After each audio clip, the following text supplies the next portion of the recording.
Très heureux de vous savoir nombreux à suivre ce journal, mesdames, messieurs, bienvenue.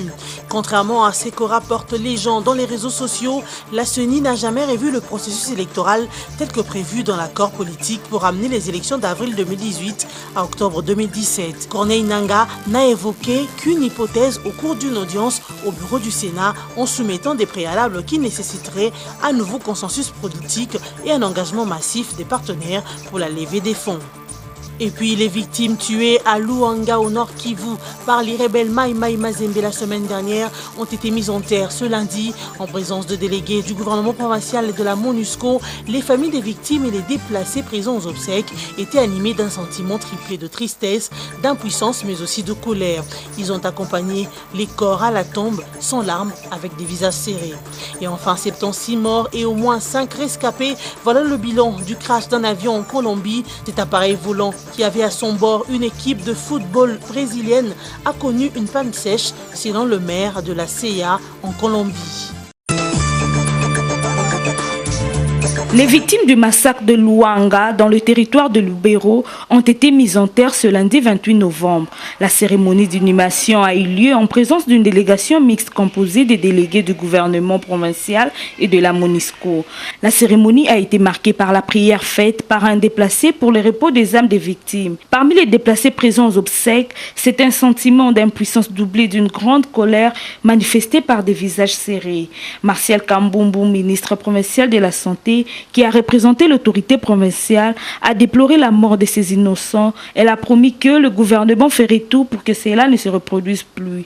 Martial Kambumbu a ainsi invité les jeunes à se désolidariser des groupes armés. Le bilan définitif de cette attaque est de 30 morts, dont 15 femmes, 11 enfants et 3 hommes. La dernière victime est un combattant, Mai Mai, du groupe Mazembe. Dans l'entretemps, tous les ménages déplacés du camp de Luanga ont trouvé refuge à Kasengi, près de la base de la MONUSCO à 2 km de Luanga.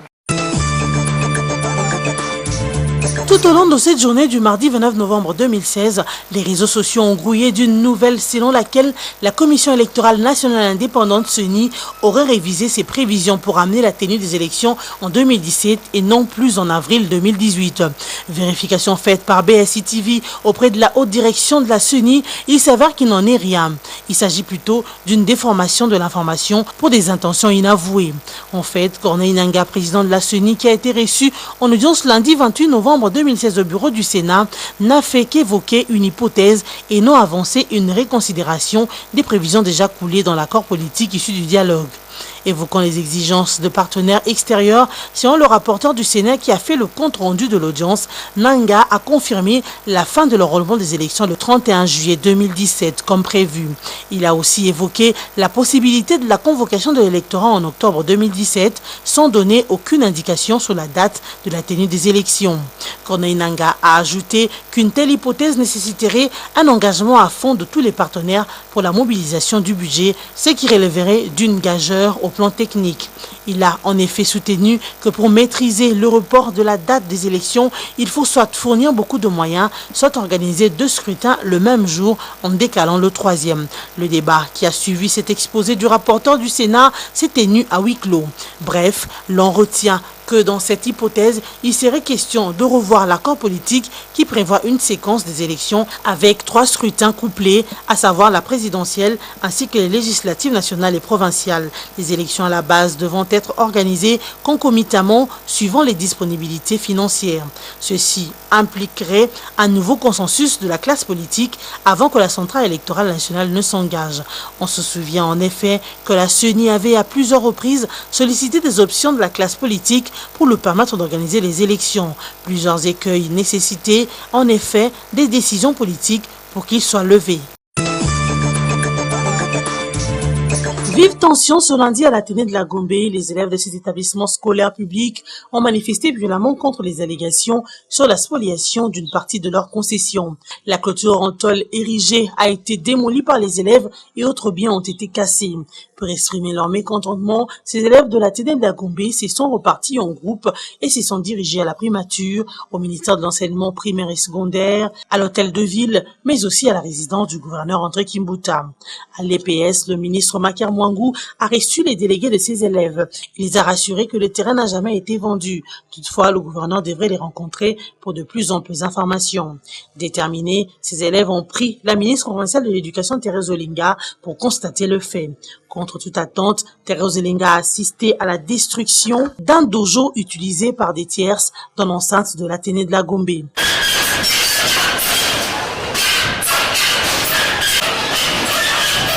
Une ambiance non habituelle dans cet établissement scolaire. Pour tenter de calmer les élèves en colère à l'Athénée de la Gombe, le gouverneur de la ville, André Kimbuta Yango, s'est fait accompagner du ministre de l'EPS, INC, Makar Mangou, sur le site prétendu vendu. Le numéro 1 de la ville de Kinshasa a néanmoins rassuré qu'il y a un contrat entre le gouvernement congolais et le gouvernement chinois sur ce site, mais il n'a pas été vendu. Le Congo, c'est un patrimoine commun, que ce pays est le leur. Ils ont vu une entreprise chinoise s'installer dans l'enceinte de l'Athénée. Ils se sont posé des questions. Ils n'ont rien compris parce que le même chef d'établissement qui devait donner l'information aux élèves n'ont rien fait. Ce n'est pas bien, mais également les enfants sont là pour étudier. Mais quelque part là, il faut saluer cet esprit de veiller au patrimoine commun. En fait, ce qui est vrai, c'est qu'il y a une compensation entre le terrain de l'inspection générale de l'éducation et l'ambassade de Chine. Ça, c'est officiel. Les gens doivent savoir que le terrain qui appartenait à l'inspection générale de l'éducation nationale a été cédé aux Chinois. En contrepartie, vous voyez bien le grand immeuble qu'est l'ambassade de Chine que les Chinois construisent à côté du palais du peuple à la place Tembenatembe. Voilà, la compensation c'est celle-là. Mais sur le terrain, nous avons remarqué quelque chose d'anormal.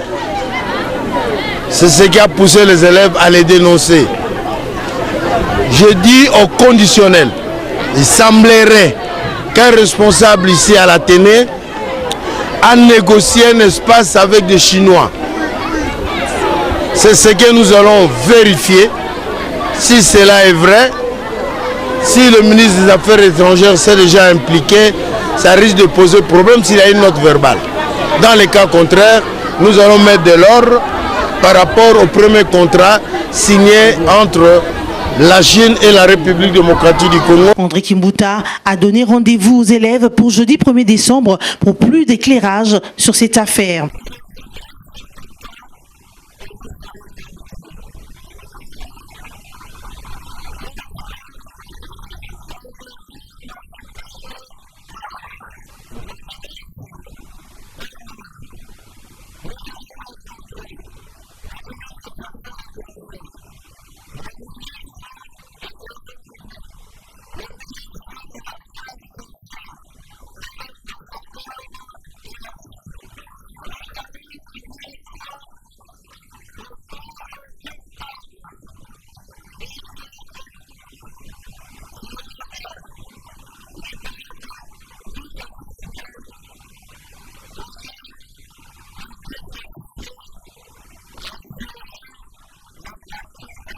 Visiblement, le message du gouverneur de Kinshasa, André Kimbuta, a apaisé les esprits en attendant que plus de lumière soit faite dans cette affaire.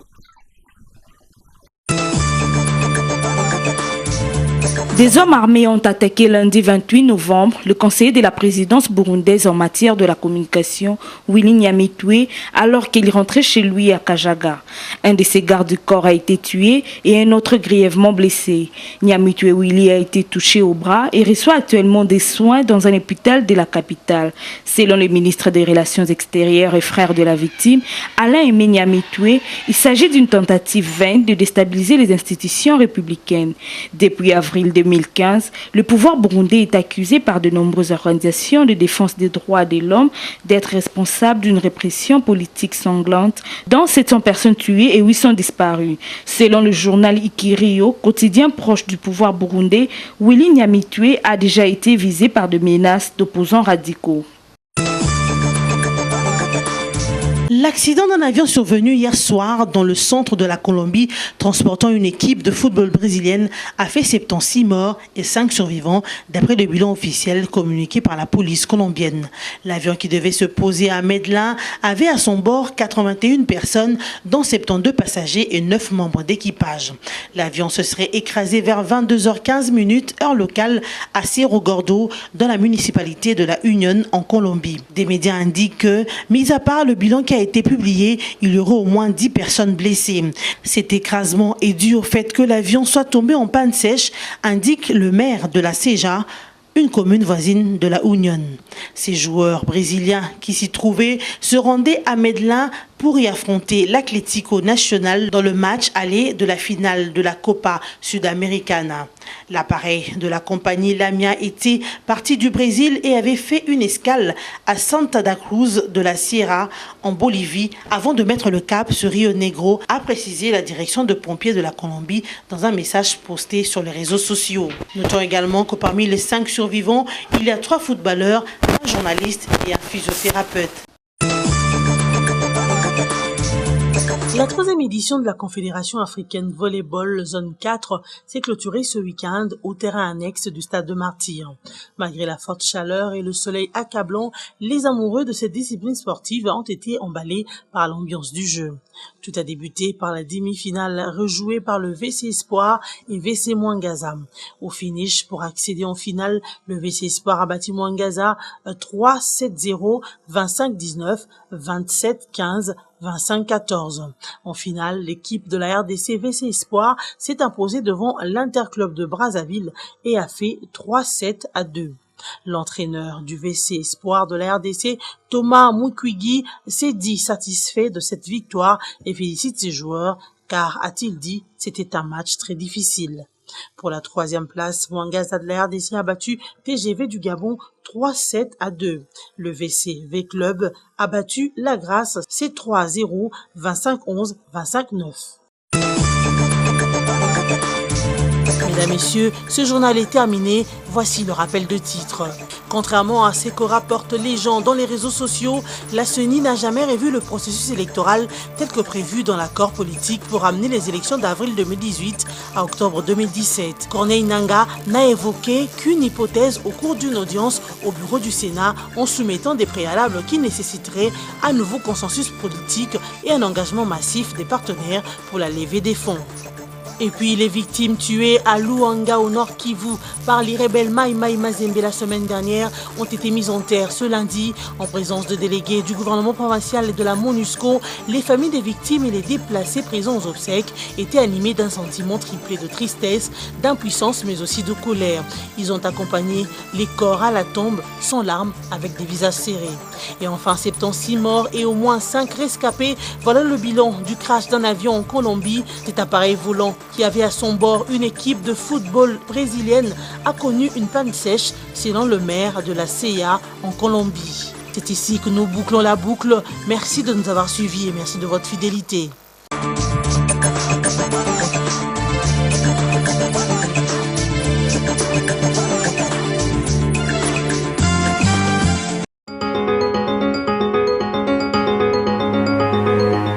Merci de vous joindre à nous pour suivre cette revue de presse. Mesdames, Messieurs, bonsoir. Assemblée nationale, approbation du rapport des vacances parlementaires de décembre 2014 et mars 2015 à la une de l'agence congolaise de presse. Les députés réunis en séance plénière lundi ont approuvé le rapport des vacances parlementaires de décembre 2014 et mars 2015, reprenant les points saillants des préoccupations exprimées par les populations des différents territoires de la République. Ce rapport qui constitue la synthèse des questions évoquées par la base au passage des députés dans leur circonscription électorale est le premier du genre examiné en plénière au cours de cette législature depuis les élections de 2011.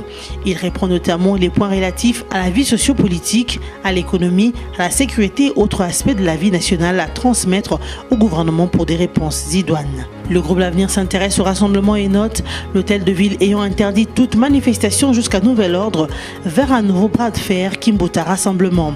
Décidément, l'Union pour la démocratie et le progrès social UDPS, à travers le rassemblement des forces politiques et sociales acquises au changement, s'est enfermée dans un radicalisme outré et dont l'objectif est de provoquer un affrontement entre les forces de l'ordre et une certaine frange de l'opposition.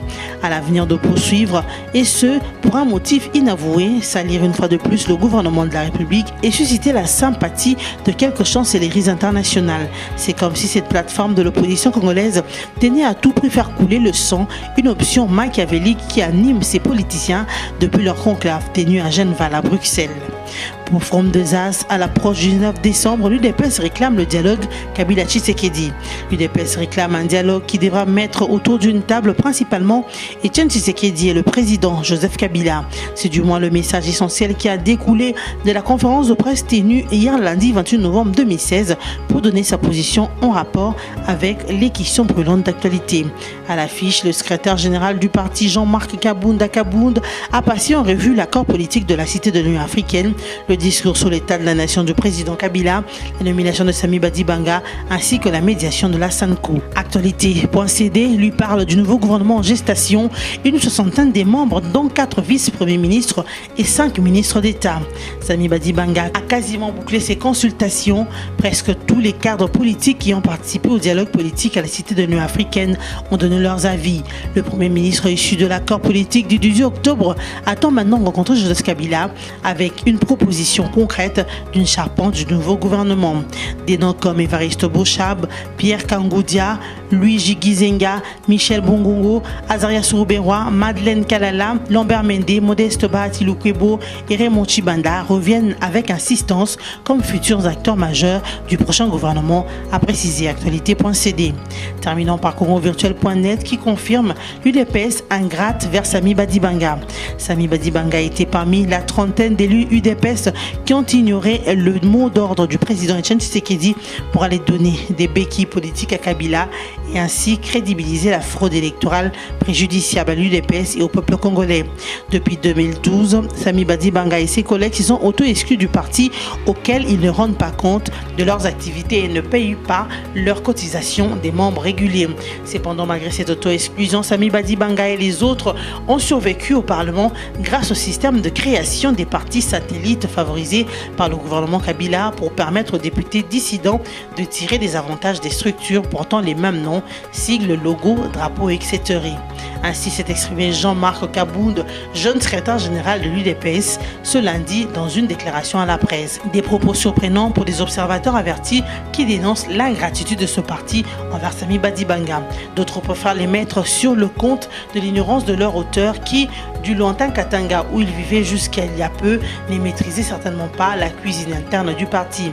C'est ainsi qu'il ne feint peut-être d'ignorer que Badibanga a bel et bien été conseiller spécial du président Etienne Tshisekedi et qu'à ce titre, il a été son directeur de campagne en 2016. CongoVirtuel.net poursuit, Sami Badibanga est également connu comme l'un des grands donateurs du parti.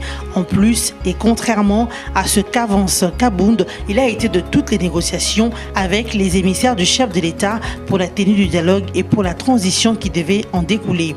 Un accord sur ces négociations avait même été signé à Paris sous la facilitation de Dem Kodjo qu'il avait relevé dans son discours d'ouverture du dialogue, conclut ce site d'information. Fin de cette revue de presse, merci de continuer à nous faire confiance.